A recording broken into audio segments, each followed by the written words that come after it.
Now to that breaking news from Kansas City. Gunfire erupted as crowds gathered for the Chiefs' Super Bowl parade. Authorities say at least one person was killed. Ann Makovic is following the very latest on this for Yes, us. and it is obviously evolving as we speak. We're waiting for a news conference right now, but we know the shooting happened a few minutes after the celebration had ended. This was near Union Station in Kansas City, and several people were hit.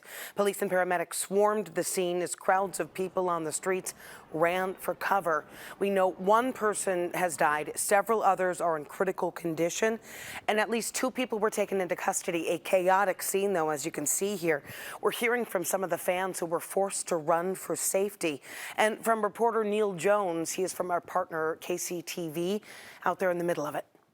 A few minutes after the event had ended and people were filing out, thousands of people trying to walk out with their families, when what appeared to be a string of fireworks shot off in the intersection of Kessler and Pershing, right up against the front of Union Station. And people began to run as hard as they could in all directions. People knocked down, children knocked down.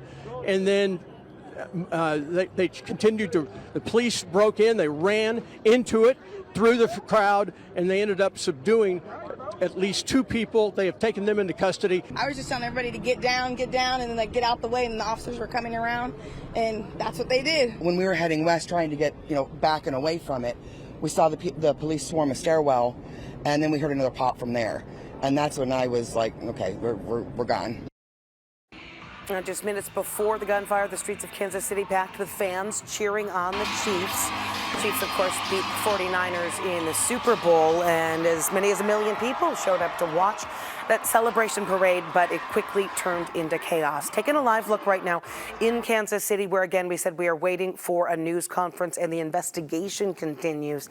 Investigators have not released any information yet about a potential motive, but we've heard from some sources telling CBS News that it might have stemmed from some sort of argument there on the street that turned violent. They do not believe that it's related to terrorism, but again, no confirmation on that officially.